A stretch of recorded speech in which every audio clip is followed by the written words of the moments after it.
الشیطان الرجیم بسم اللہ الرحمن الرحیم وَيَسْأَلُونَكَ عَنِ الْمَحِيضِ قُلْ هُوَ أَذًى فَاعْتَزِلُوا النِّسَاءَ فِي الْمَحِيضِ وَلَا تَقْرَبُوهُنَّ حَتَّى يَطْهُرْنَ فَإِذَا تَطَهَّرْنَ فَأْتُوهُنَّ مِنْ حَيْثُ أَمَرَكُمُ اللَّهُ إِنَّ اللَّهَ يُحِبُّ التَّوَّابِينَ وَيُحِبُّ الْمُتَطَهِّرِينَ صدق اللہ العظیم۔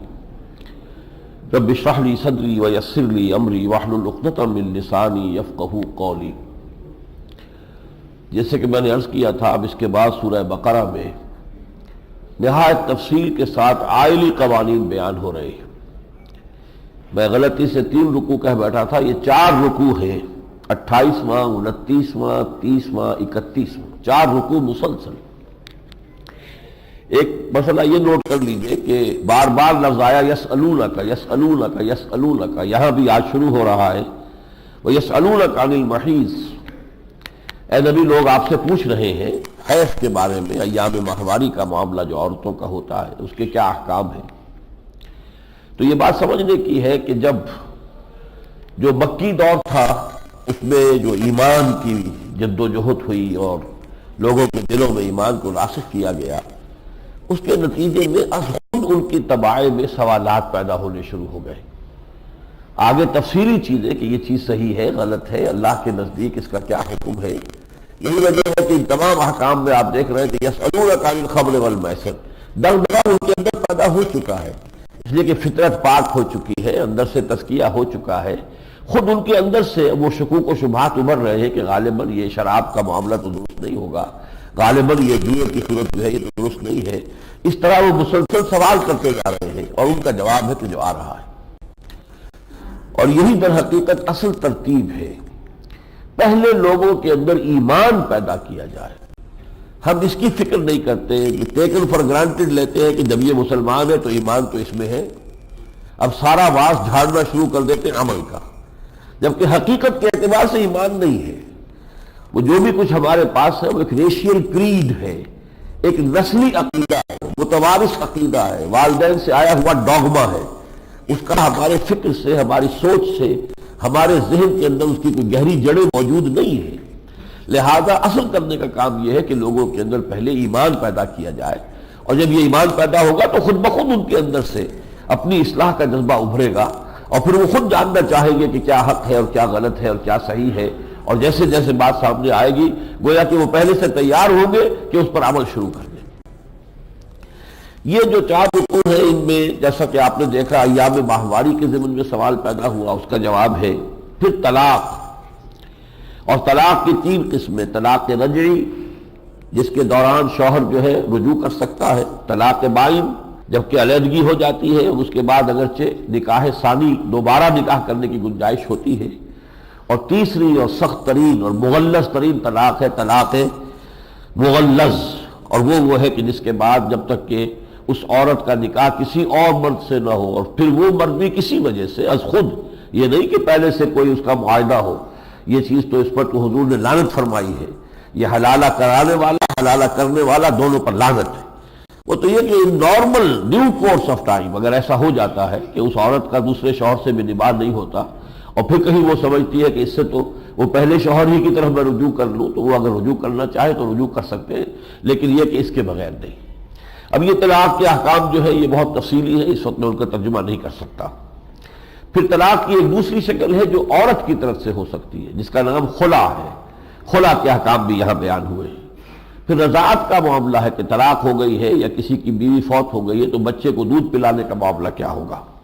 اسی طرح بیوہ کی عدت کا معاملہ ہے، ایک تو ہے طلاق کی عدت، طلاق کے بعد کتنا عرصے ایک عورت جو ہے نکاح ثانی نہیں کر سکتی، ایک ہے بیوہ، فوت ہو گیا ہے شوہر تو کتنے عرصے تک اسے انتظار کرنا ہوگا اور اس کے بعد ہی وہ نکاح ثانی کر سکے گی۔ یہ تمام احکام جو آئے ہیں یہ تو بڑی تفصیل کے ساتھ اس میں بیان ہوئے ہیں، لیکن اس میں جو چیزیں نوٹ کرنے کی ہے بہت اہم وہ یہ ہے کہ ایک تو بار بار آپ دیکھیں گے ہر حکم کے بعد واتقوا اللہ واتقوا اللہ واتقوا اللہ، یعنی یہ کہ یہ قوانین بے معنی ہو جاتے ہیں اگر دل میں تقویٰ نہ ہو۔ قانون بہتر سے بہتر ہو، اعلیٰ سے اعلیٰ ہو، اس کو بازیچہ اطفال بنا لیا جائے گا، اس میں مین میخ نکال لی جائے گی، اس کو بائی پاس کرنے کے لیے ہیلے تلاش کر لیے جائیں گے۔ تو قانون پر بھی جب تک کہ تقویٰ کے ساتھ، ذمہ داری کے ساتھ، چاہے وہ قانون اسلام ہی کا ہے، شریعت اسلامی ہے، لیکن اس کی بھی برکات کا ظہور تب ہوگا جبکہ لوگوں کے دلوں کے اندر تقویٰ، خوف خدا، آخرت کی جواب دہی کا احساس موجود ہو۔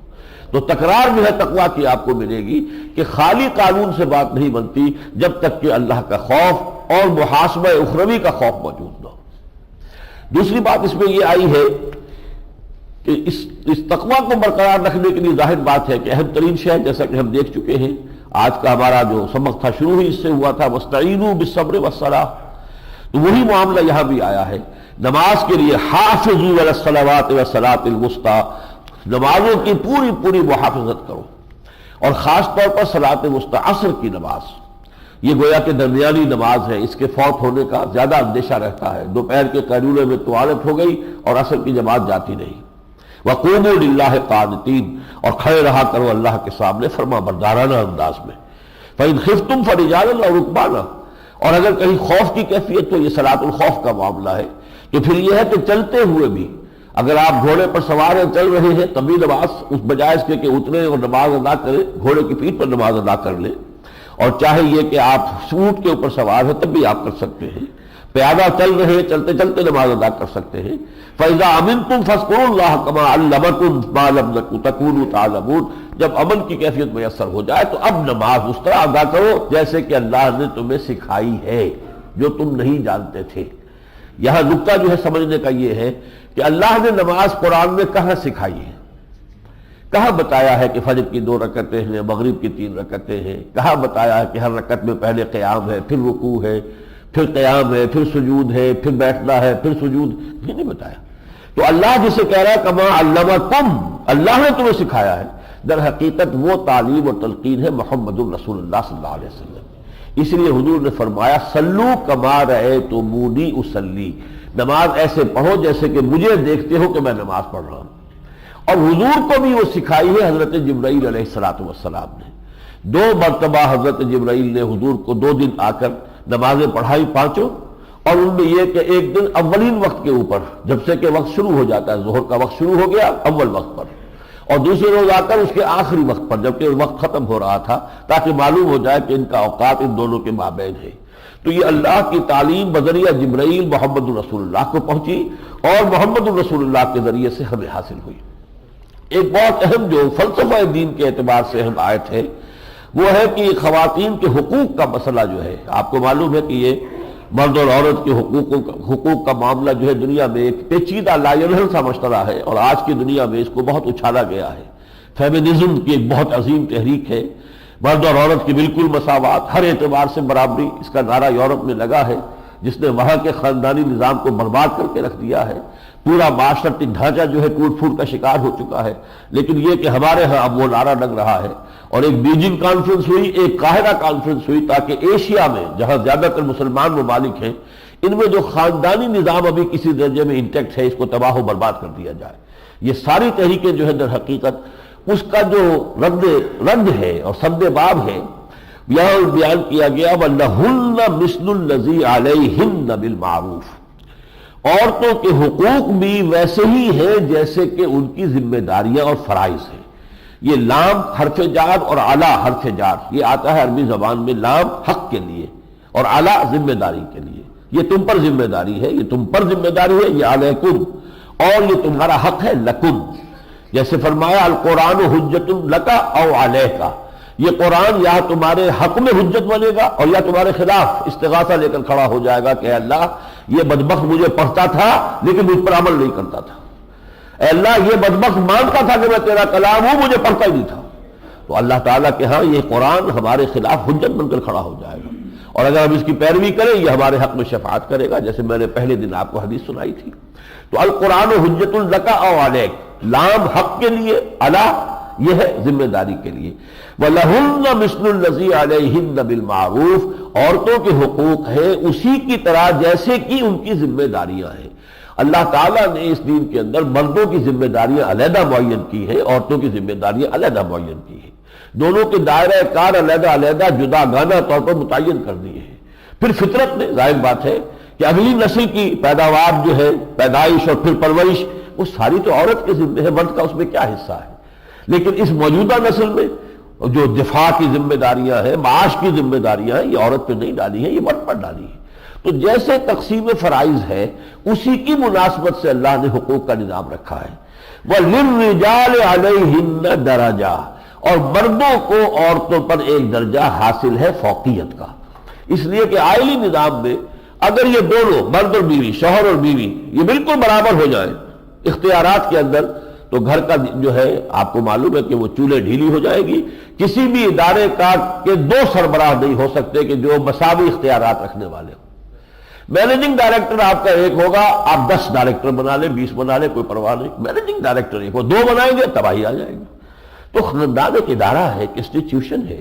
یہ ہماری جو سمجھیے کہ معاشرت، تہذیب جو ہے، تمدن ہے، اس کی اکائی جو ہے، اس کا ابتدائی یونٹ جو ہے وہ ایک خاندان ہے۔ اس خاندان کے ادارے میں نظم کو برقرار رکھنے کے لیے، اس کے استحکام کے لیے لازم ہے کہ ایک کو سربراہ بنایا جائے۔ تو فرمایا وَلِلرِّجَالِ عَلَيْهِنَّ دَرَجَةٌ، مردوں کو ان پر ایک درجہ فوقیت کا حاصل ہے۔ واللہ عزیز الحکیم، اللہ تعالی بہت با اختیار ہے، جو چاہے حکم دے، جس طرح چاہا اس نے تخلیق فرمایا، جو چاہے حکم دے، لیکن اس کے احکام جو ہے وہ حکمت پر مبنی ہے، وہ حکیم بھی ہے۔ اب اس کے بعد آئیے جو رکوع ہے 32 اور 33، ان دو رکوعوں میں تاریخ بنی اسرائیل کا ایک بہت اہم واقعہ بیان ہوا ہے، اور یہ واقعہ اصل میں تمہید ہے۔ اب مسلمانوں کو آئینہ دکھایا جا رہا ہے، غزوہ بدر جو آنے والا ہے اس کے لیے گویا کہ ذہناً تیار کیا جا رہا ہے۔ بنی اسرائیل کے تاریخ میں بھی ایک جنگ ہوئی تھی جس کو ہماری تاریخ میں جو غزوہ بدر کا مقام ہے، ہم سمجھ سکتے ہیں کہ وہی حیثیت تاریخ بنی اسرائیل میں طالوت اور جالوت کی جنگ کو حاصل ہے۔ اس کا پس منظر یہ ہے کہ یہ آپ کے علم میں ہوگا کہ حضرت موسیٰ علیہ السلام نے جب اللہ کی راہ میں جنگ کرنے کے لیے قوم سے کہا تو کوڑا جواب دے دیا، فَاذْهَبْ أَنْتَ وَرَبُّكَ فَقَاتِلَا إِنَّا هَاهُنَا قَاعِدُونَ۔ یہ سورہ مائدہ میں آ جائے گا۔ نتیجہ یہ ہوا کہ اللہ تعالیٰ نے ان پر 40 برس کی ایک سزا مسلط کر دی۔ 40 برس تک اب اسی صحرا میں بھٹکتے رہیں گے۔ اسی دوران میں حضرت موسیٰ کا انتقال ہو گیا، حضرت ہارون کا بھی ہو گیا۔ اب 40 برسوں کے دوران ایک نئی نسل پیدا ہوئی جو صحرا میں پیدا ہوئی تھی، جس نے غلامی کا داغ نہیں کھایا تھا۔ یہ جو غلامی جو ہے یہ لوگوں کی ذہنیت کو بدل دیتی ہے، ہمت کو کچل دیتی ہے، عزت نفس کو ختم کر دیتی ہے۔ تو چونکہ بنی اسرائیل غلام رہے تھے وہاں، لہذا ان کے اندر وہ ہمت نہیں تھی۔ وہ نسل جو غلامی کا داغ اٹھائے ہوئے تھی وہ ختم ہو گئی۔ اب نئی نسل صحرا میں پیدا ہوئی ہے، یہاں پلی بڑھی ہے، سختیاں جھیلی ہیں اس نے، فطرت کے مقاصد کی کرتا ہے نگہبانی، یا بندہ صحرائی یا مرد کوہستانی، یا مشقت جھیلنی پڑتی ہو لوگوں کو۔ تو پھر حضرت یوشع ابن نون جو خلیفہ تھے حضرت موسیٰ علیہ السلام کے اور نبی بھی تھے، تو ان کی سرکردگی میں انہوں نے جنگ کی اور فلسطین کو فتح کر لیا۔ اللہ تعالیٰ نے فلسطین انہیں عطا کر دیا۔ لیکن یہ غلطی یہ کی کہ 12 قبیلوں نے 12 حکومتیں بنا لی، جیسے طوائف الملوک کی ہندوستان میں ہو گئی تھی۔ جبکہ مغل امپائر جو ہے کمزور ہوئی تو اب ہر جگہ پہ یہ نواب اور یہ راجے بیٹھے ہوئے ہیں، ان کی اپنی اپنی حکومتیں ہیں، آپس میں لڑتے بڑتے بھی تھے، اور دشمنوں کو موقع مل جاتا تھا، کبھی اس کے خلاف اس کی مدد کی، کبھی اس کے خلاف اس کی مدد کی۔ ہوتے ہوتے تقریباً 300 برس میں صورتحال یہ ہو گئی کہ فلسطین ان کے ہاتھ سے نکل گیا، اشوریوں کے عمالقہ کے ہاتھ میں آ گیا، انہیں ان کے گھروں سے نکال دیا گیا، ان کے بچوں کو غلام بنا لیا گیا۔ یہ قصبہ پرسی کی عالم اب ان پر ہو گیا ہے۔ تو پھر جو وقت کے نبی تھے حضرت سموئیل علیہ السلام، ان سے انہوں نے کہا کہ ہمارے لیے ایک سپہ سالار مقرر کیجئے تاکہ ہم قتال کریں اللہ کی راہ میں، اب اس کے لیے ہم تیار ہیں۔ انہوں نے حضرت طالوت کو اس کے لیے نامزد کیا۔ انہوں نے اعتراض بھی کیا کہ طالوت کے پاس تو دولت تو ہے نہیں، نہ ہی وہ سردار ہے، تو کیسے اس کو حق پہنچ جائے گا؟ کہ انہوں نے فرمایا اللہ نے اسی کو نامزد کیا ہے، اسے جسمانی قوت زیادہ دی ہے اور اس کو علم زیادہ دیا ہے۔ بہرحال اب یہ طالوت جو ہے پھر وہ اپنے تمام بنی اسرائیل کو جمع کر کے جنگ کے لیے جالوت، گولیات جو مشہور ہے بائبل کی سٹوریز میں، اور غالباً اسلام سے پکچر بھی ہے کوئی۔ تو اس کے بعد جو جنگ ہوئی ہے، اس جنگ کو سمجھیے کہ وہ غزوہ بدر کا ریپلیکا ہے، اس لیے کہ اس میں اللہ نے جب فتح دے دی حضرت طالوت کو، اور جالوت جو بہت بڑا پہلوان تھا اسے قتل کیا حضرت داؤد علیہ السلام نے، جو گلریے تھے، اتفاقاً آ گئے تھے جنگ میں، وہ کچھ سپاہی نہیں تھے، باقاعدہ فوجی بھی نہیں تھے، لیکن انہوں نے وہ اپنے وہ جس کو کیا کہتے ہیں گوپیا، اس گوپیے سے پتھر رکھ کر جو پھینکا ہے تو وہ اس کا جو آنکھ کا سوراخ تھا اس کے ذرا بکتر میں، اس میں سے ہو کر دماغ میں گھس گیا اور وہ قتل ہو گیا۔ اس سے حضرت داؤد جو ہے وہ منظر عام پر آئے۔ تو 16 برس کی حکومت ہے حضرت طالوت کی، 40 برس کی حکومت ہے حضرت داؤد علیہ السلام کی، پھر 40 برس کی حکومت ہے حضرت سلیمان ان کے صاحبزادے کی۔ یہ 3 حکومتیں گویا کہ ہمارے ہاں خلفائے ثلاثہ حضرت ابوبکر، حضرت عمر اور حضرت عثمان رضی اللہ تعالی عنہم، ان کی حکومت کے مساوی ہے حضرت موسیٰ علیہ السلام کی امت میں۔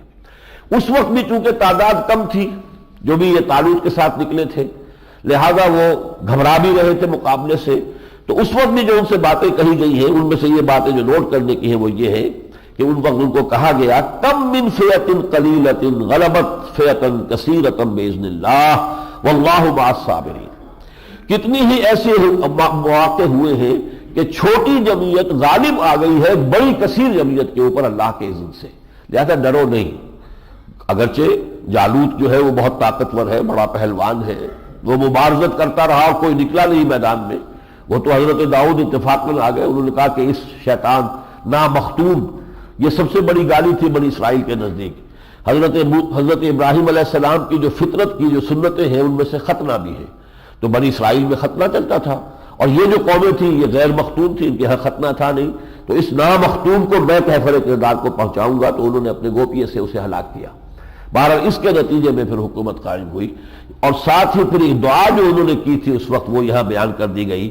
جب مقابلے کا وقت آیا قالوا ربنا افرغ علینا صبرا وثبت اقدامنا وانصرنا علی القوم الکافرین، انہوں نے کہا پروردگار اب ہم پر صبر اڈھیل دے، یعنی ڈھیروں صبر ہم پر ڈال دے، جیسے اڈھیل دیتے برتن سے کسی شے کو، اس طریقے سے پروردگار ہم پر صبر اڈھیل دے۔ ربنا افرغ علینا صبرا وثبت اقدامنا، اور ہمارے قدموں کو مضبوطی کے ساتھ جما دے، وانصرنا علی القوم الکافرین، اور ہماری مدد فرما ان کافروں کی قوم کے مقابلے میں۔ یہ گویا کہ تلقین ہو رہی ہے کہ ایک مسلمانوں اب یہی مرحلہ تمہیں پیش آنے والا ہے، غزوہ بدر ہوگا، تم 313 ہوگے، مقابلے میں 1000 مسلح ہوگے، جبکہ 313 تقریباً رہتے ہوں گے، وہاں صرف 2 گھوڑے ہوں گے، ادھر 100 گھوڑوں کا جو ہے وہ ان کی کیولری موجود تھی۔ لیکن یہ کہ تم اگر یہی دعا کرتے ہوئے اگر ثابت قدمی کا معاملہ کرو گے تو اللہ تعالیٰ تمہیں فتح عطا کرے گا۔ تو ان 2 رکوعوں میں یہ پوری داستان آئی ہے، اور اس میں پھر حضرت داؤد جو ہے چونکہ منظر عام پر آئے ہیں، وَقَتَلَ دَاوُودُ جَالُوتَ وَآتَاهُ اللَّهُ الْمُلْكَ وَالْحِكْمَةَ وَعَلَّمَهُ مِمَّا يَشَاءُ، اور قتل کر دیا داؤد نے جالوت کو، اور اللہ نے انہیں ملک بھی عطا فرمایا، حکومت عطا فرمائی، حکمت عطا فرمائی، اور اسے بہت سی وہ چیزیں سکھائیں جو اللہ نے چاہی۔ وَلَوْلَا دَفْعُ اللَّهِ النَّاسَ بَعْضَهُم بِبَعْضٍ، اگر اللہ اسی طریقے سے کچھ لوگوں کو دوسرے لوگوں کے ذریعے سے ہلاک نہ کرتا رہتا، لَفَسَدَتِ الْأَرْضُ، زمین کے اندر فساد ہی فساد ہو جاتا۔ اللہ کی حکمت میں یہ ہے کہ ایک قوم، ایک تہذیب جب یوں کہ اس کے اندر فساد پیدا ہو جاتا ہے تو اللہ اس قوم کو اور اس تہذیب کو نسیہ منسیہ کر دیتا ہے، کسی کو ذریعہ بنا دیتا ہے اس کو مٹانے کا اور ختم کرنے کا۔ اس کے بعد فرمایا تِلْكَ الرُّسُلُ فَضَّلْنَا بَعْضَهُمْ عَلَىٰ بَعْضٍ، یہ رسول ہے جو ہم نے بھیجے اور ان میں سے بعض کو بعض پر ہم نے فضیلت دی ہے۔ مِنْهُمْ مَنْ كَلَّمَ اللَّهُ، ان میں وہ بھی ہے جن سے اللہ نے کلام فرمایا۔ یہ حضرت موسیٰ علیہ السلام کی امتیازی شان ہے، براہ راست مخاطبہ الہی۔ وَرَفَعَ بَعْضَهُمْ درجات، اور دوسروں کے بعض دوسرے اعتبارات سے درجے اونچے کر دیے۔ وَآتَيْنَا عِيسَىٰ ابْنَ مَرْيَمَ الْبَيِّنَاتِ وَأَيَّدْنَاهُ بِرُوحِ الْقُدُسِ، اور عیسیٰ علیہ السلام کو ہم نے بڑے عظیم معجزے نشانی عطا کی اور ان کی تائید کی روح قدس کے ساتھ۔ یہ ہے تذکرہ کہ جو سابقہ امت کی تاریخ کے ایک واقعے کے حوالے سے اب پیش آنے والا واقعہ جو مسلمانوں کو تھا اس کے لیے ہدایت دی جا رہی ہے۔ اس کے بعد اب آتا ہے 34واں رکوع۔ یہ قرآن مجید میں اور اس خاص طور پر سورہ بقرہ میں گویا کہ انتہائی اہم رکوع ہے، 4 آیات پر مشتمل ہے۔ پہلی آیت میں تو انفاق کا بہت زوردار حکم ہے، اللہ کی راہ میں خرچ کرو۔ یا ایھا الذین آمنوا انفقوا مما رزقناکم من قبل ان یأتی یوم لا بیع فیہ ولا خلۃ ولا شفاعۃ والکافرون هم الظالمون۔ اے اللہ پر ایمان رکھنے کے دعوے داروں، خرچ کرو، لگا دو، کھپا دو اللہ کی راہ میں، وہ سب کچھ اس سب میں سے جو ہم نے تمہیں عطا کیا ہے، اس سے پہلے کہ وہ دن آ جائے جس میں نہ کوئی خرید و فروخت ہو سکے گی، کوئی کاروبار، نہ کوئی آپس کی دوستی اور محبت کام آئے گی، ولا شفاعہ، نہ کوئی شفاعت مفید ہوگی۔ یہ تیسرا مقام ہے اس صورت میں جس میں شفاعت کا کیٹیگوریکل ڈینائل ہے، کیٹیگوریکل نیگیشن آف شفاعہ، انٹرسیشن۔ ہم 2 مرتبہ پڑھ چکے ہیں، چھٹے رکوع کے شروع میں دوسری آیت، وَاتَّقُوا يَوْمًا لَا تَجْزِي نَفْسٌ عَن نَفْسٍ شَيْئًا وَلَا يُقْبَلُ مِنْهَا شَفَاعَةٌ وَلَا يُؤْخَذُ مِنْهَا عَدْلٌ وَلَا هُمْ يُنصَرُونَ۔ پھر 15 رکوع کی دوسری آیت بھی اسی مضمون کی تھی۔ اب یہاں بھی یہ آیت آ گئی، اگرچہ اگلی آیت میں جو آیت الکرسی ہے، قرآن مجید کی عظیم ترین آیت، حضور نے اسے سیدۃ آیات القرآن کہا۔ آیت الکرسی تمام آیات قرآنی کی سردار ہے۔ اس میں شفاعت باذن اللہ ایک ایکسیپشن آئی ہے، اللہ کی اجازت سے اللہ جس کے لیے چاہے گا شفاعت کی اجازت دے دے گا، لیکن بغیر اذن اللہ کوئی اپنے اختیار پر، اپنی وجاہت کی بنیاد پر، اپنے مرتبہ و مقام کی بنیاد پر شفاعت کر سکے، اس کی کیٹیگوریکل ڈینائل ہے، کیٹیگوریکل نیگیشن ہے۔ اس طرح کی شفاعت کا انکار مطلق۔ البتہ یہ کہ اللہ کی مرضی، اللہ جسے چاہے اور جس کو اشارہ کرے کہ ہاں تم کہہ سکتے ہو کچھ، تو وہ اللہ کی مرضی سے، اللہ کے اذن سے کچھ کہہ سکے، یہ ٹھیک ہے، وہ آ جائے گا۔ اس کے بعد جیسا کہ میں نے عرض کیا، آیت الکرسی آ گئی ہے، جس کو کہ سیدۃ آیات القرآن کہا گیا ہے، تمام آیات کی سردار ہے، اور یہ عظیم ترین آیت ہے۔ یہ آیت جو ہے اس کا ترجمہ ہمیں کرنا چاہیے لفظ بلفظ۔ توحید خداوندی کا بہت بڑا خزانہ ہے۔ توحید خداوندی کا ایک چھوٹا سا لیکن بہت جامع خزانہ سورۃ اخلاص ہے۔ قل هو اللہ احد اللہ الصمد لم یلد ولم یولد ولم یکن لہ کفوا احد۔ اور دوسرا یہ خزانہ جو اس سے ذرا نسبتاً بڑا ہے لیکن ہے ایک آیت، وہ 4 آیتیں ہیں، اس سے 3 گنا یہ ایک آیت ہے، اس میں کم سے کم 10 جملے موجود ہیں، لیکن یہ کہ یہ توحید خداوندی کا یہ بھی بہت عظیم جو ہے خزانہ ہے۔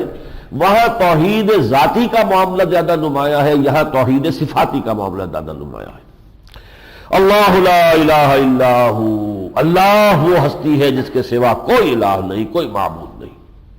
الحی القیوم، وہ زندہ اور جاوید ہستی ہے، ہمیشہ ہمیشہ رہنے والی اور بقیہ سب کو قائم رکھنے والی، تھامے رکھنے والی، کل وجود اس کے تھامے سے قائم ہے۔ لا تاخذہ سنۃ ولا نوم، اس کی زندگی اتنی مکمل ہے، حیات خداوندی کو اپنی حیات پر قیاس نہ کرو۔ تمہیں تکان بھی ہو جاتی ہے، تمہیں نیند بھی آتی ہے، تمہیں اونگ بھی آتی ہے، نہیں۔ لا تاخذہ سنۃ ولا نوم، اس کو نہ نیند لاحق ہوتی ہے نہ اونگ۔ لہو ما فی السماوات و ما فی الارض، اسی کا ہے جو کچھ کہ ہے آسمانوں اور زمین میں۔ ملکیت تامہ صرف اللہ کی ہے، تمہارے پاس امانت ہے، ملکیت نہیں ہے۔ یہ امانت چند روزہ نزد ماست، در حقیقت مالک ہر شے خداست۔ لہو ما فی السماوات و ما فی الارض، من ذا الذی یشفع عندہ الا باذنہ، کون ہے وہ جو شفاعت کر سکے اس کے پاس، ہاں مگر اس کی اجازت سے۔ کوئی ذاتی وجاہت، ذاتی اقتدار، ذاتی حیثیت اس کے حوالے سے شفاعت کر سکے کوئی نہیں۔ اس کائنات میں کسی ایسی ہستی کا وجود ہی نہیں، ہاں اس کی اجازت سے۔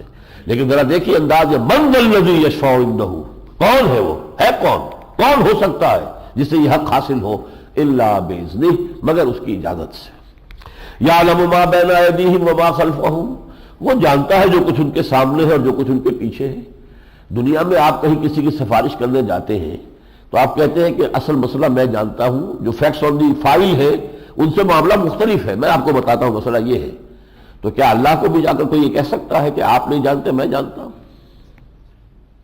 اللہ تو جانتا ہے، ہر شے کو جانتا ہے، حقیقت کی بنیاد پر جانتا ہے۔ یعلم ما بین ایدیہم، اللہ تو جانتا ہے جو کچھ ان کے سامنے ہے، وما خلفہم، اور جو کچھ ان کے پیچھے ہے۔ ولا یحیطون بشیء من علمہ الا بما شاء، اور کوئی بھی اللہ کے علم میں سے کسی شے کا احاطہ کر ہی نہیں سکتا سوائے اس کے جو خود اللہ دینا چاہے۔ اللہ نے فرشتوں کو جو علم دیا وہ دے دیا، اس سے آگے ان سے سوال کیا ذرا ان چیزوں کے نام بتا دو، اور وہ محروم رہ گئے۔ علم آدم الاسماء کلھا، اور جب ان سے کہا گیا تو انہوں نے کہا کہ سبحانک لا علم لنا الا ما علمتنا، آپ نے جو کچھ ہمیں بتایا ہے، سمجھایا ہے، پڑھایا ہے، وہ ہمیں معلوم ہے لیکن یہ چیز معلوم نہیں۔ اسی طرح تمام مخلوقات، تمام انبیاء، تمام ملائکہ، تمام اولیاء اللہ، ان کا علم محدود ہے اور اللہ کا عطا کردہ ہے، لا محدود اور ذاتی علم کسی کا نہیں۔ لہو ما فی السماوات و ما فی الارض من ذا الذی یشفع عندہ الا باذنہ یعلم ما بین ایدیہم وما خلفہم ولا یحیطون بشیء من علمہ الا بما شاء وسع کرسیہ السماوات والارض. اس کا تخت حکومت کرسی پھیلی ہوئی ہے، چھائی ہوئی ہے آسمانوں اور زمین پر. اب ایک تو یہ ہے کہ کرسی کو ہم اپنی کرسیوں پر قیاس کریں، ہمارا ذہن جو ہے اس کے قریب آ کر قرآن کلام کرتا ہے. اس سے مراد یہ ہے کہ در حقیقت اس کا اقتدار، کرسی وہ استعارہ ہے اقتدار کے لیے. کرسی کے لیے جنگ ہو رہی ہے کیا مطلب ہے؟ اس کرسی کے لیے جنگ نہیں ہو رہی ہوتی، وہ کرسی علامت ہے اقتدار کی، تو حصول اقتدار کے لیے جنگ ہو رہی ہے. تو اللہ کا اقتدار چھایا ہوا ہے تمام آسمانوں اور زمین پر. ولا یعودہ حفظہما، اور اس کو نہیں تھکاتی ان کی محافظت. اللہ حفاظت کر رہا ہے آسمانوں کی بھی زمین کی، اور اس میں کوئی تکہن اسے طاری نہیں ہوتی. ولا یعودہ حفظہما وہو العلی العظیم. اس میں نفی ہے. اصل میں تورات میں جو تحریف کی گئی وہ یہ تھی کہ یہ جو ہے قرآن مجید میں آتا ہے بار بار کہ اللہ نے آسمان اور زمین 6 دنوں میں پیدا کیے، تورات میں بھی ہے، لیکن وہاں کسی نے اضافہ کر دیا 7ویں دن اس نے آرام کیا، جس کی پھر نفی کی گئی سورہ قاف میں. وَلَقَدْ خَلَقْنَا السَّمَاوَاتِ وَالْأَرْضَ وَمَا بَيْنَهُمَا فِي 6 أَيَّامٍ وَمَا مَسَّنَا بِاللُّغُوبِ. یقیناً صحیح ہے کہ ہم نے آسمانوں اور زمین کو اور جو کچھ ان کے مابین 6 دنوں میں بنایا، لیکن ہمیں کوئی تکان طاری نہیں ہوئی. اپنے اوپر قیاس نہ کرو. یہ انسان جب اپنے اوپر اللہ کو قیاس کرنے لگتا ہے تو ہی شرک کے اندر مبتلا ہو جاتا ہے، تبھی گمراہی میں مبتلا ہوتا ہے. تمہاری قوتیں، تمہارے جو بھی طاقت ہے، تمہارا علم ہے، یہ سب نہایت محدود عطائی چیزیں ہیں جو اللہ نے دے دی. زندگی مستعار ہے، لائی حیات آئے قضا لے چلی چلے، اپنی خوشی سے آئے نہ اپنی خوشی چلے. یہ زندگی مستعار ہے، اس کی عطا کرنا ہے. ہمارے پاس اپنا کچھ نہیں.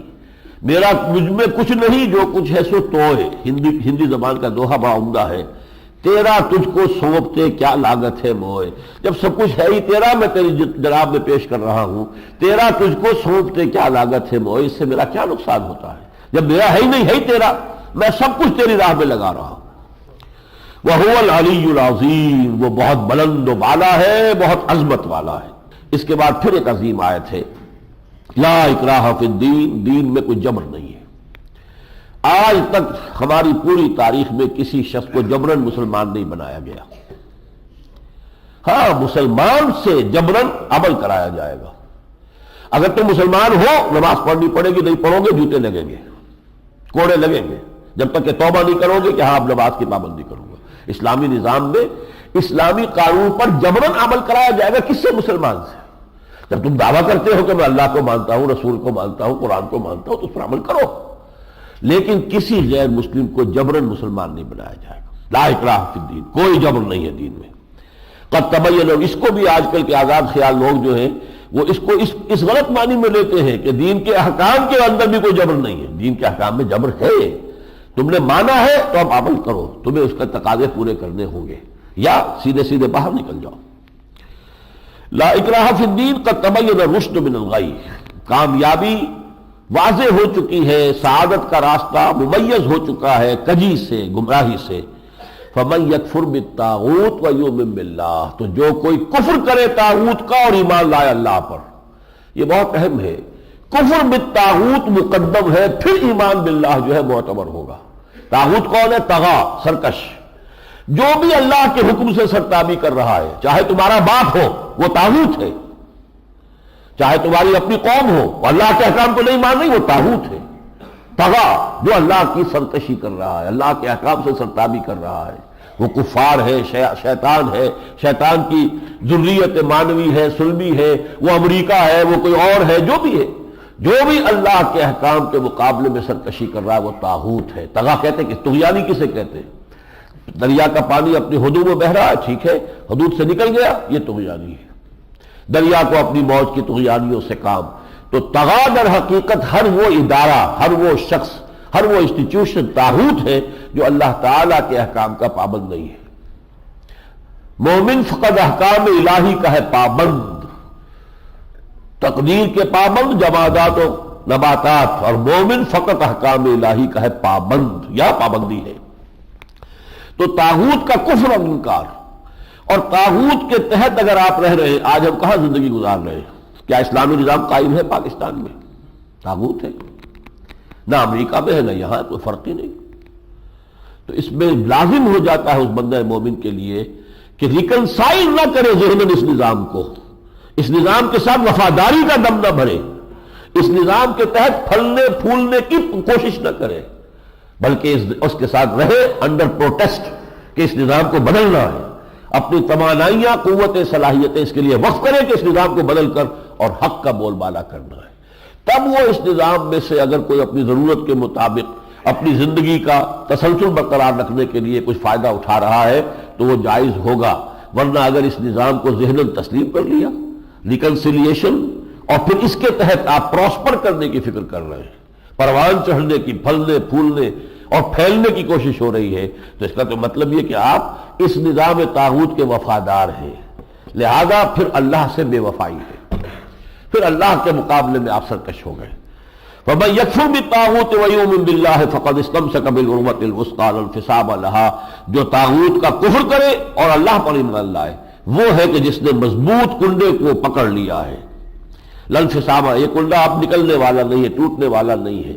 اگر سمندر میں کوئی جہاز تھا، اس کے عرصے سے کوئی گر پڑا نیچے پانی کے اندر، لیکن کوئی کنڈا اس کے ہاتھ میں آ گیا تو آپ کو معلوم ہے وہ کنڈا نہیں چھوڑے گا، اب اس کو معلوم ہے میری زندگی جو ہے اس کنڈے کے ساتھ وابستگی ہی میں میری زندگی ہے۔ تو اس طرح کا مضبوط کنڈا اس کے ہاتھ میں آ گیا اس شخص کے جو طاغوت کا انکار کرے اور اللہ پر ایمان لائے۔ لا انفصام لها واللہ سمیع علیم۔ اور پھر مزید آیت دیکھیے، اللہ ولی الذین آمنوا یخرجہم من الظلمات الی النور، اللہ پشت پناہ ہے، مددگار ہے، حمایتی ہے، دوست ہے اہل ایمان کا۔ یہ جو ہے یہ بھی تعلق دوستی کا دو طرفہ ہے۔ سورہ یونس میں آپ آیت پڑھیں گے، الا ان اولیاء اللہ لا خوف علیہم ولا هم یحزنون، جو اللہ کے اولیاء ہیں، اللہ کے بندے ہیں، اللہ سے محبت کرنے والے ہیں، ان کے لیے کوئی خوف نہیں، کوئی حزن نہیں۔ تو اللہ کے اولیاء اہل ایمان ہیں، اللہ ولی اہل ایمان کا ہے۔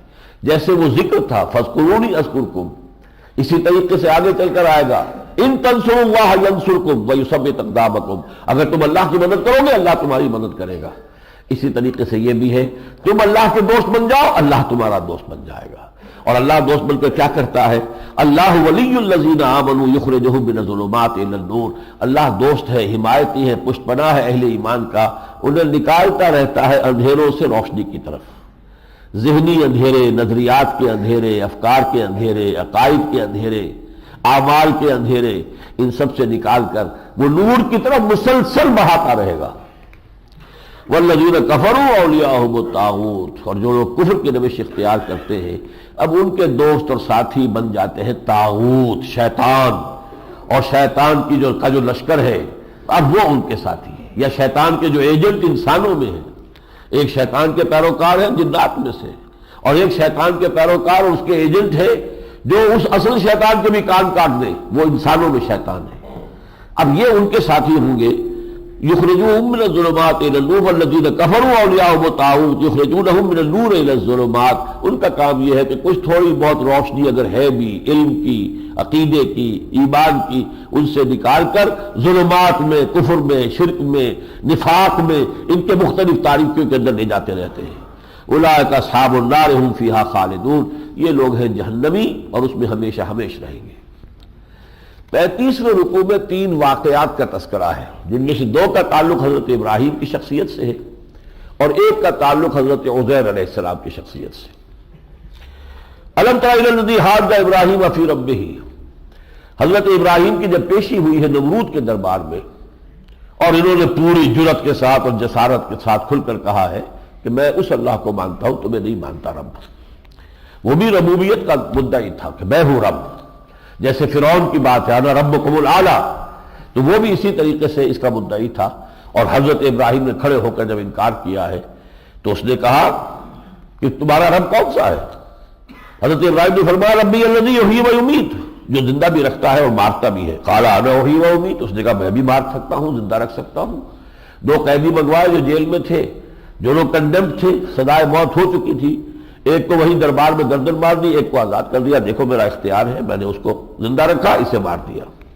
پھر حضرت ابراہیم نے آخری بات کہی، قال ابراہیم فإن اللہ یأتی بالشمس من المشرق فأت بها من المغرب، حضرت ابراہیم نے فرمایا میں اس رب پر ایمان رکھتا ہوں جو مشرق سے طلوع کرتا ہے سورج کو، اگر تیرا کوئی اختیار ہے تو مغرب سے طلوع کر کے دکھا۔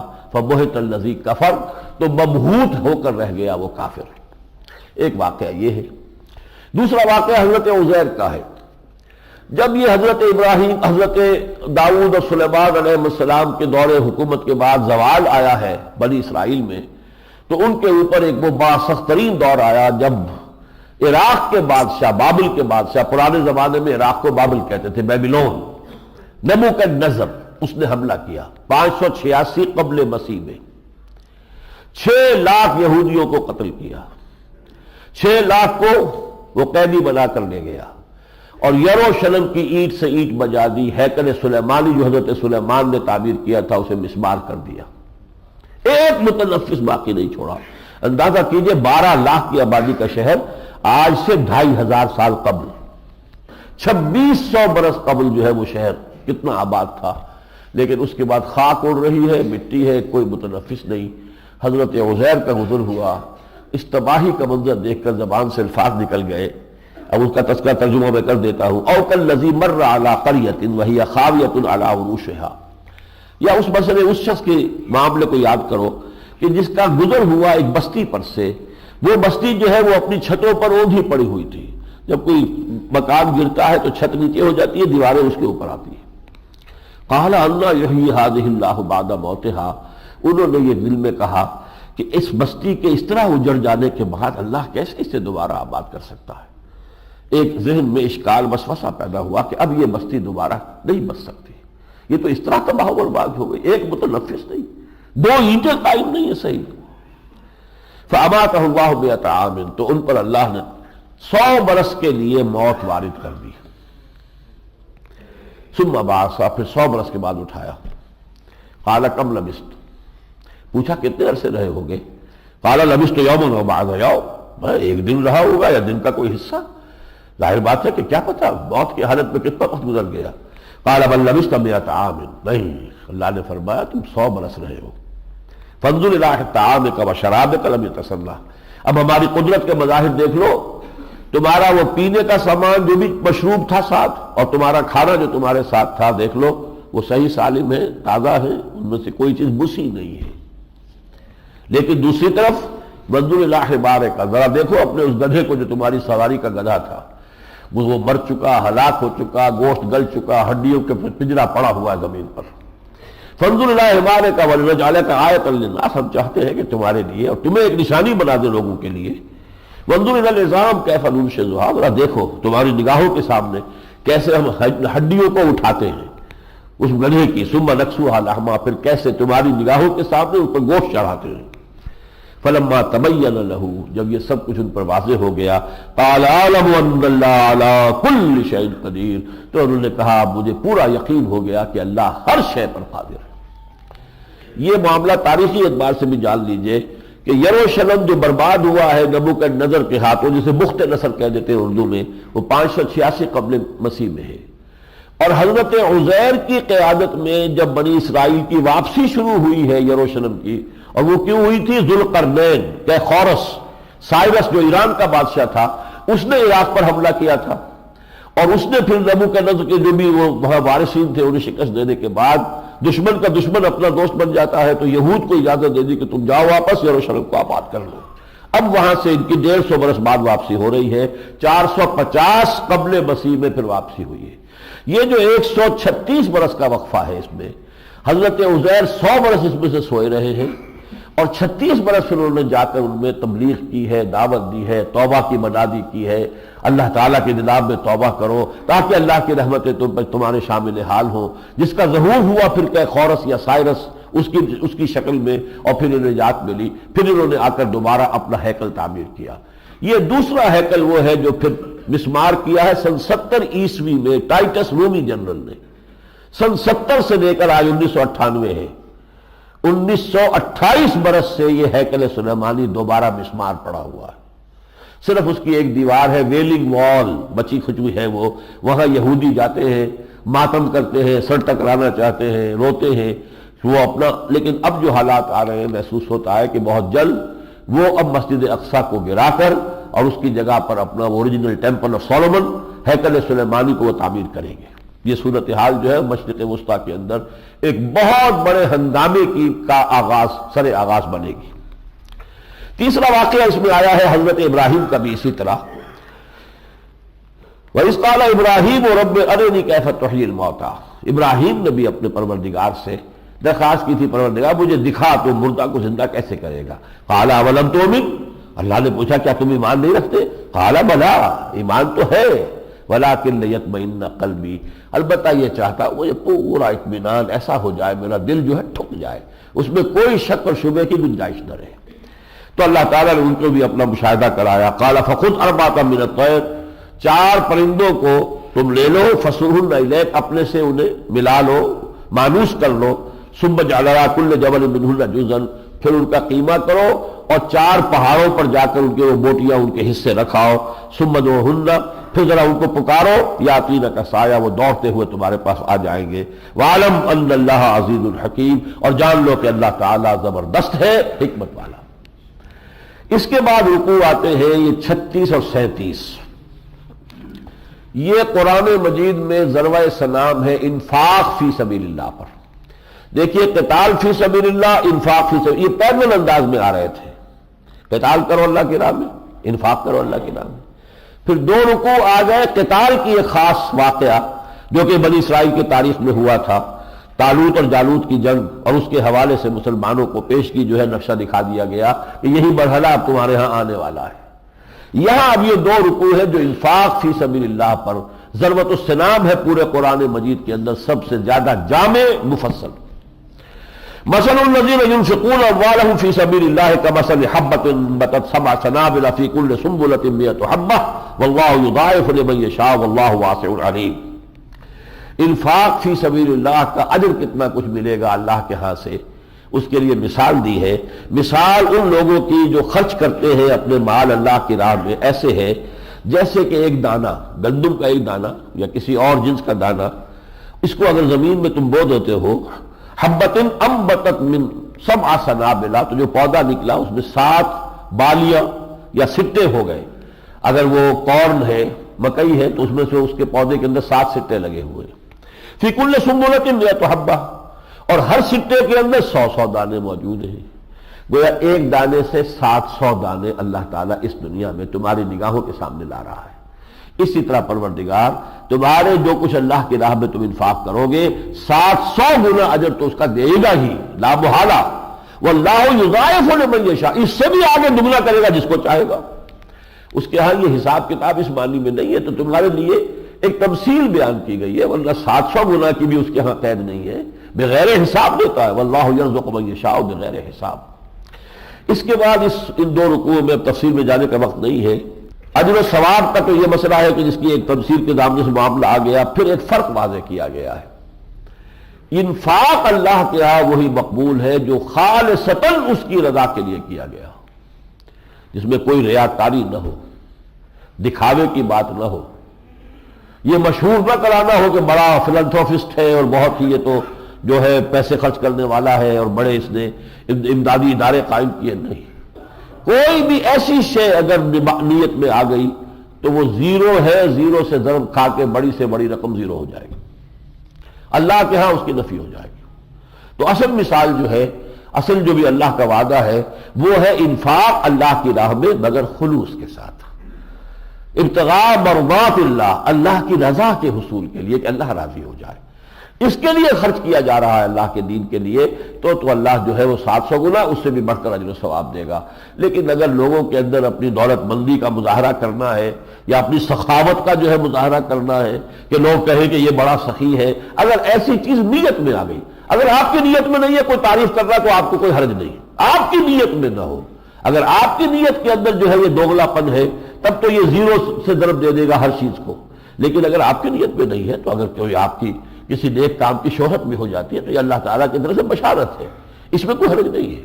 بعض لوگ اس پر بھی پریشان ہو جاتے ہیں جن میں تقویٰ زیادہ ہو جاتا ہے کہ لوگوں میں اگر میری شہرت ہو رہی ہے تو یہ بھی کہیں میرے لیے اللہ تعالیٰ کی طرف سے کسی پکڑ کا سامان نہ ہو رہا ہو۔ اس پر حدیث نبی میں نہیں، یہ بشارت ہے، یہ تو در حق تمہاری نیت یہ نہ ہو کوئی نیک کام کرتے ہوئے. تو اس کے لیے بڑی جو ہے وہ تمثیل اس میں دی گئی ہے. اس کے بعد فرمایا گیا کہ انفاق جب اللہ کی راہ میں کرو تو اچھا مال دو نہ کہ برا. جیسے میں عرض کر چکا ہوں کہ چوتھے پارے کی پہلی آیت ہے لن تنالوا البر حتى تنفقوا مما تحبون، جو تمہارا محبوب مال ہے اگر وہ خرچ نہیں کرو گے تو تم نیکی کے مقام تک پہنچ ہی نہیں سکتے. یہ نہیں کہ دل سے اتر گیا، اب اذکار رفتہ کوئی شے ہے وہ دے دی اللہ کے نام پر، پھٹا ہوا کپڑا ہے وہ دے دیا کسی غریب کو تو بڑی حاتم طائی کے قبر پر لات مار دی ہے پھٹے ہوئے، بوسیدہ کپڑے دے دیے، بوسیدہ جوتے دے دیے. یہ نہیں. فرمایا یا ایھا الذین آمنوا انفقوا من طیبات ما کسبتم ومما اخرجنا لکم من الارض. اہل ایمان خرچ کرو اللہ کی راہ میں پاکیزہ عمدہ چیزیں جو تم نے کمائی ہو، اور وہ کہ جو ہم نے تمہارے لیے زمین میں سے اگا دیا ہے. زمین میں زراعت کر رہے ہو تو جو پیداوار ہے اگایا تو ہم نے ہے، اس میں سے جو اچھا حصہ ہے وہ اللہ کی راہ میں دو. ولا تیمموا الخبیث منہ، اور اس میں سے جو کوئی ذرا ردی قسم کے مال ہے اس کا ارادہ نہ کرو اللہ کی راہ میں دینے کا. تنفقون ولستم بآخذیہ الا ان تغمضوا فیہ، کہ تم وہ اللہ کی راہ میں اللہ کے نام پر دے دو، حالانکہ اگر کبھی تم پر ایسا موقع آ جائے کہ تمہیں بھی کسی مدد کی ضرورت ہو تو کبھی ایسی چیز خوش دلی سے قبول نہیں کرو گے. فرمایا وَاعْلَمُوا ان اللہ غنی حمید، جان لو اللہ غنی ہے حمید ہے. یہ تم اللہ کو دے رہے ہو، اس فقیر کو نہیں دے رہے، اللہ کو دے رہے ہو. تو اللہ کو دے رہے ہو تو اچھے سے اچھا مال نکال کر دو، بہتر سے بہتر چیز دو، نہ یہ کہ گھٹیا اور ردی مال. الشیطان یعدکم الفقر ویأمرکم بالفحشاء، یہ شیطان ہے جو تمہیں مفلسی کا خوف دیتا ہے. یہ سب دے دو گے کیا کرو گے، خود کیا کرو گے، اور تمہیں بے حیائی کا حکم دیتا ہے. واللہ یعدکم مغفرۃ منہ وفضلا، اللہ تم سے وعدہ کر رہا ہے مغفرت کا اور اپنے فضل کا. واللہ واسع علیم. اور اس کے بعد اہم آیت آئی ہے یؤتی الحکمۃ من یشاء ومن یؤت الحکمۃ فقد اوتی خیرا کثیرا. اللہ حکمت اور دانائی یعنی حقائق تک رسائی ان کو دیتا ہے جن کو اللہ چاہتا ہے. ای سعادت بزور بازو نیست تازہ بخشت خدائے بخشندہ. اگر آپ اچھا مال اللہ کی راہ میں خرچ کریں گے اللہ تعالیٰ آپ کو حکمت سے نوازے گا. یؤتی الحکمۃ من یشاء ومن یؤت الحکمۃ فقد اوتی خیرا کثیرا. جسے حکمت عطا کر دی گئی اسے تو خیر کثیر عطا کر دیا گیا. اور اس انفاق کے ضمن میں جو آخری مضمون آیا ہے وہ یہ ہے کہ اس انفاق فی سبیل اللہ کے سب سے بڑھ کر مستحق کون ہے. دیکھیے ایک ہے صدقہ خیرات. صدقہ خیرات غرباء، مساکین، بیوائیں، یتیم ان کے لیے ہے. ایک ہے انفاق فی سبیل اللہ، اللہ کی راہ میں انفاق. وہ جیسا کہ میں نے عرض کیا تھا اللہ کی راہ میں جنگ ہونی ہے تو اس کے لیے ساز و سامان چاہیے. جیسے حضور نے اعلان کیا غزوہ تبوک کے موقع پر کہ اب جو بھی جو کچھ لا سکتا ہو پیش کر سکتا ہو پیش کرے. وہ آپ نے مشہور واقعات سنے ہوں گے. حضرت ابو بکر اپنے گھر کا پورا اثاثہ لے آئے، ایک کوئی چیز سوئی تک نہیں چھوڑی گھر میں. لیکن یہ کہ عام حالات میں، یہ تو ہوئے ہنگامی حالات، عام حالات میں انفاق فی سبیل اللہ کا مستحق کون ہے. للفقراء الذین احصروا فی سبیل اللہ، وہ حاجت مند لوگ جو اللہ کی راہ میں گھر گئے ہیں. لا یستطیعون ضربا فی الارض، وہ زمین میں گھومنے پھرنے کا اب ان کے لیے استطاعت نہیں ہے. ہر دعوت ہر تحریک میں جب تک کچھ ہمہ وقت کارکن نہ ہو وہ تحریک آگے نہیں چلتی. یہ ہمہ وقت لوگ جو ہے ان کی ضرورت کہاں سے پوری ہوگی. اب وہ دین کے کام میں لگے ہوئے ہیں شب و روز تو معاش کیسے پیدا کریں گے. ظاہر بات ہے کہ انہوں نے تو اپنے آپ کو وقف کر دیا ہے. یا اصحاب الصفا جو بیٹھے ہوئے تھے حضور کے دروازے پر اللہ کے دین کا علم حاصل کرنے کے لیے، آخر ان کے لیے بھی تو کسی چیز کی ضرورت تھی کہ نہیں.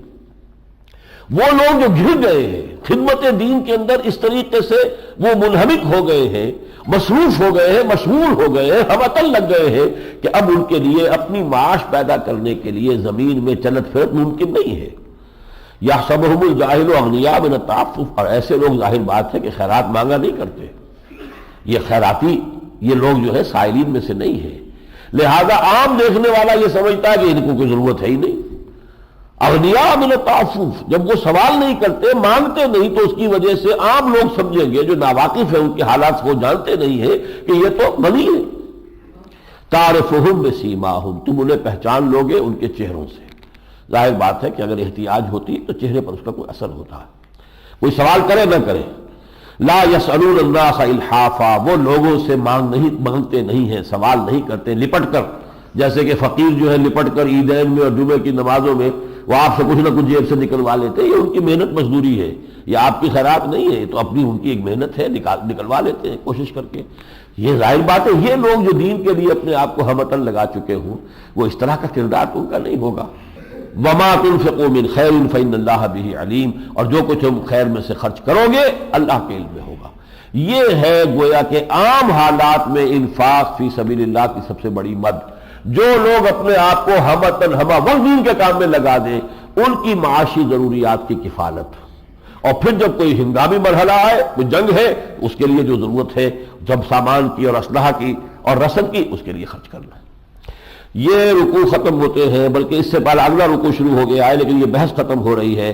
الذین ينفقون اموالهم باللیل والنہار سرا وعلانیۃ، وہ لوگ جو خرچ کرتے ہیں اپنے مال رات کو بھی دن میں بھی، سرا وعلانیۃ، خفیہ طور پر بھی اعلانیہ بھی، فلہم اجرہم عند ربہم ولا خوف علیہم ولا هم یحزنون، ان کا اجر ان کے رب کے پاس محفوظ ہے، ان کے لیے نہ کوئی خوف ہے، نہ وہ کسی حزن سے دوچار ہوں گے۔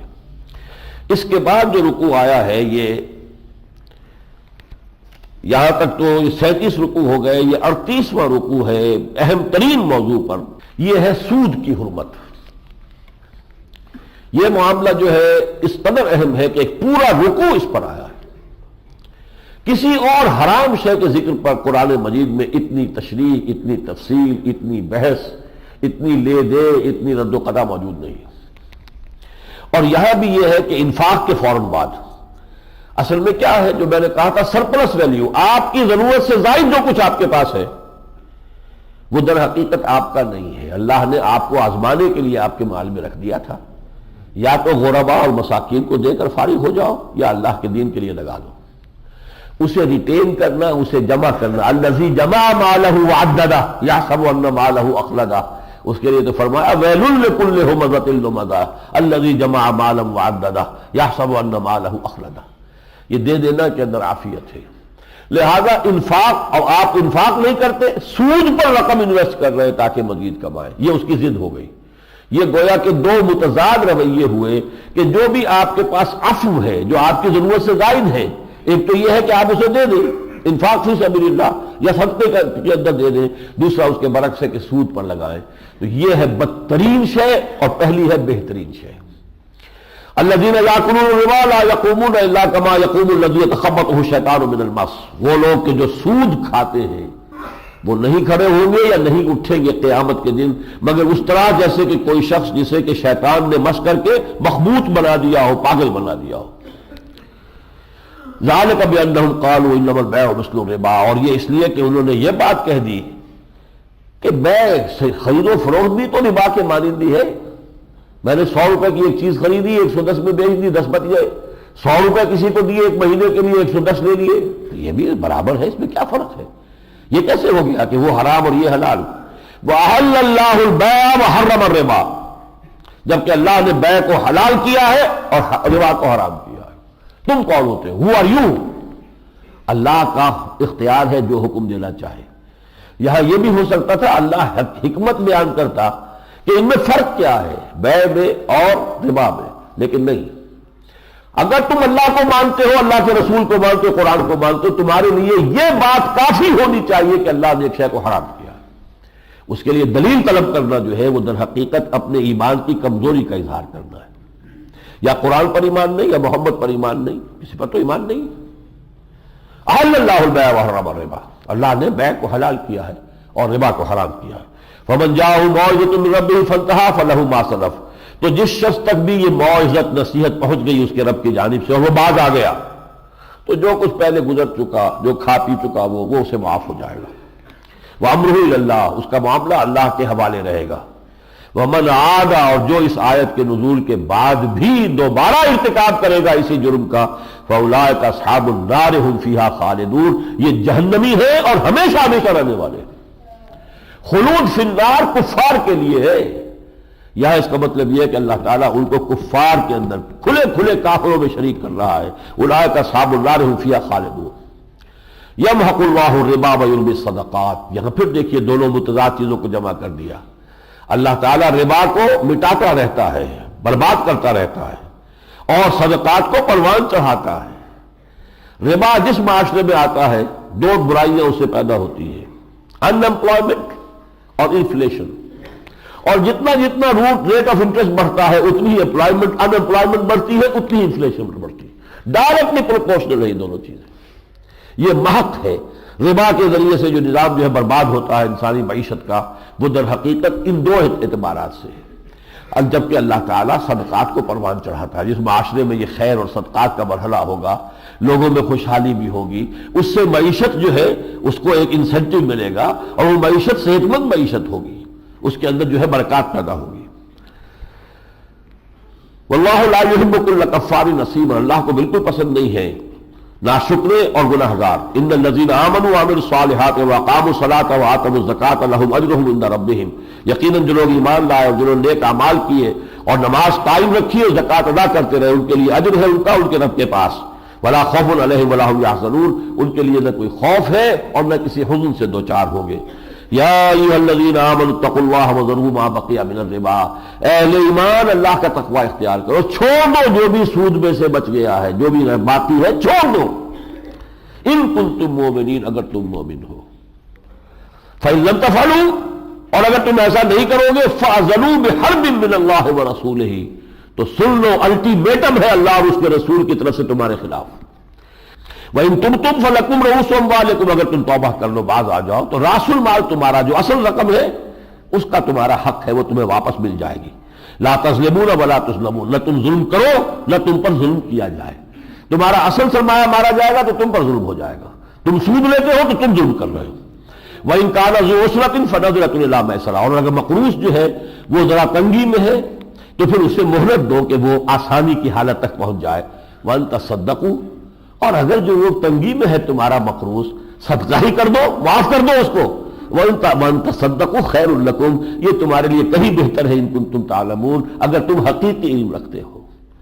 اب یہ آخری آیت جو پڑھ رہا ہوں میں آج، یہ آخری آیت ہے نزول قرآن کے ضمن میں، آخری آیت جو نازل ہوئی ہے محمد رسول اللہ پر۔